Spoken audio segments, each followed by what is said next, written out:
ሰላም ጤና ይስጥልን ውድ የአሮማ ሚዲያ ቤተሰቦቻችን፣ የሰዓቱን ዜናዎች እንደሚከተለው እናቀርባለን። አብራችሁን ቆዩ።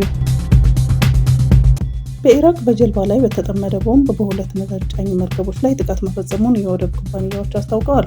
በሀገሪቱ በአስራ ከተማ አቅራቢያ ዛሬ ሌሊት በተፈጸመው ጥቃት መርከቦቹ በእሳት የተያያዙ ሲሆን የአንድ ሰው ሕይወት ማለፉንም የኢራቅ ወደቦች የሚያስተዳድረው ኩባንያ ገልጿል።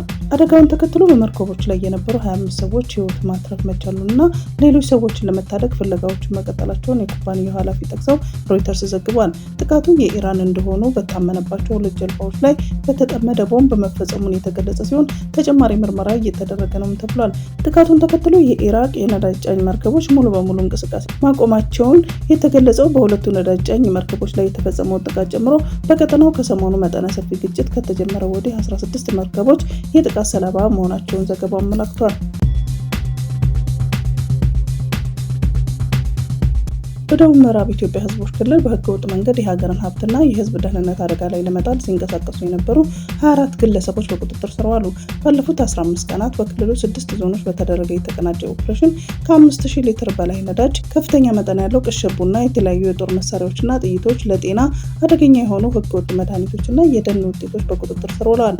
የተያዙትም ንብረቶች በአጠቃላይ ከ2 ሚሊዮን ብር በላይ ግምት ያላቸው ሲሆን ወንጀሉን ሲፈጽሙ የተገኙ 24 ተጠርጣሪዎች ላይ ምርመራ እየተደረገም እንደሆነ ገልጿል። ህገወጥ ነዳጅ በሚያዘዋውሩና ከማደያ በህገወጥ መንገድ በሚያስገዱ አካላት ላይ ጥብቅ ክትትል እያደረገም ነው ያሉት ኢንስፔክተር ደጀኔ አሰፋ የክልሉ ፖሊስ ኮሚሽን እንደገለጹት በአካባቢያችሁ አጠራጣሪ እንቅስቃሴ ሲኖር በጸጥታ አካላት ጥቆማ በመስጠት የዜግነት ድርሻቸውን እንድትወጡ የሀገር ሰላምና ኢኮኖሚ የሚጠበቀው በፖሊስ ብቻ ሳይሆን በህዝቡ ንቁ ተሳትፎ ጭምር ነው ብለዋል።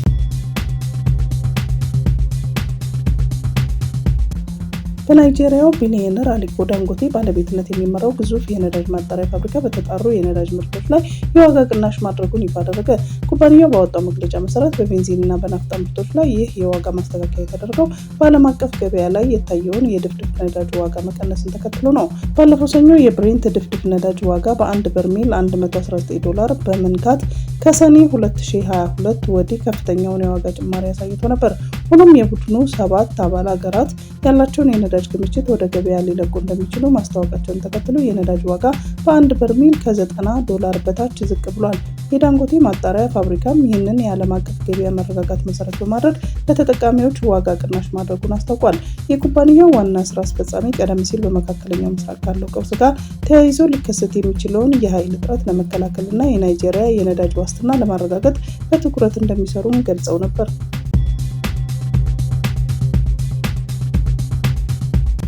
የአሜሪካ ፕሬዝዳንት ዶናልድ ትራምፕ ከኢራን ጋር የሚደረገው ጦርነት በቅርቡ እንደሚጠናቀቅ ገልጸው በፈለግኩት ጊዜ ሁሉ እንዲያበቃ ማድረግ እችላለሁ ሲሉ በራስ መተማመን የተሞላበት መግለጫ ሰጥተዋል።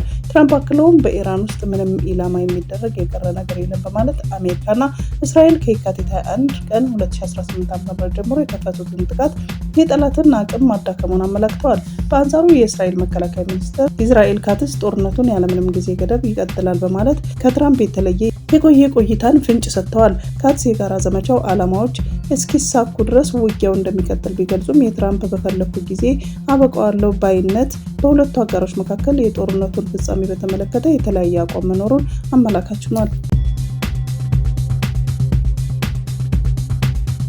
በጋሞ ዞን ጋጮ ባባ ወረዳ ማዞ ዶይሳ ቀበሌ በተከሰተ ከባድ የመሬት ናዳ እስካሁን የ52 ሰዎች አስክሬን መገኘቱን የዞኑ አስተዳደር አስታወቀ። በአካባቢው በደረሰ በዚህ ድንገተኛ አደጋ እስካሁን የ50 ሰዎች ደብዛ የጠፋ ሲሆን የጠፉትም ወገኖች ለመፈለግ ብርቱ ጥረት እየተደረገም ይገኛል። አደጋው በድንገት በመከሰቱ የሟቾች ቁጥር ሊጨምር እንደሚችል ስጋት ያለ ሲሆን የአካባቢ ማህበረሰብና የአደጋ መከላከል ቡድኖች በነፍስ አድን ስራው ላይ ተሰማርተዋል። ጌታቸው ረዳ ክሴን አንስቻለሁ አሉ። በወልቃይትና ራያ ምርጫ ላይ የተሰጠውን የቦርድ ውሳኔ ተፈጻሚ ይሆናል። የፌዴራል ከፍተኛ ፍርድ ቤት የኢትዮጵያ ብሔራዊ ምርጫ ቦርድ በወልቃይት ጠለምትና ራያ አካባቢዎች ላይ ያሳለፈውን ውሳኔ በተመለከተ ቀጠሮ ይዞ ነበር። በአቶ ጌታቸው ረዳ የሚመራውን የስምረት ፓርቲ ከ2 ሳምንታት በፊት በምርጫ ቦርድ ላይ ባቀረበው ክስ መነሻነት ከፍተኛው ፍርድ ቤት የቦርዱ ውሳኔ በጊዜያዊነት አግዶ መቆየቱ ይታወሳል። በዛሬው ዕለት በነበረው የፍርድ ቤት ውሎ ኮሎኔል ደመቀ ዘውዱን ጨምሮ በክሱ ላይ ጣልቃ ለመግባት ጥያቄ ያቀረቡ 3 የማንነት አስመላሽ ኮሚቴ ተወካዮች እንዲሁም የተለያዩ የፖለቲካ ፓርቲዎች ተወካዮች በችሎቱ ተገኝተዋል። ይሁን እንጂ በችሎቱ ላይ አቶ ጌታቸው ጌታቸው ረዳ ለፍርድ ቤቱ ያቀረቡትን ክስ በገዛ ፈቃዳቸው ማንሳታቸውን አስታውቀዋል። በመሰረቱ የፌዴሬሽን ምክር ቤት የሰጠውን ውሳኔ በመቃወም ወደ ፍርድ ቤት መሄዱ አግባብ እንዳልነበረም ሲገልጹ የቆዩ ሲሆን አቶ ጌታቸው ረዳም ያቀረቡትን ክስ እንደማያስኬድ በማመን ዛሬ ሀሳባቸውን በመቀየር ክሳቸውን አቋርጠዋል። በመሆኑም ክሳቸውን በፍላጎታቸው ማንሳታቸውን ለፍርድ ቤቱ በማሳወቃቸው በጊዜያዊነት ታግዶ የቆየውን የምርጫ ቦርድ ውሳኔ በቀጥታ ተፈጻሚነት ይኖረዋል።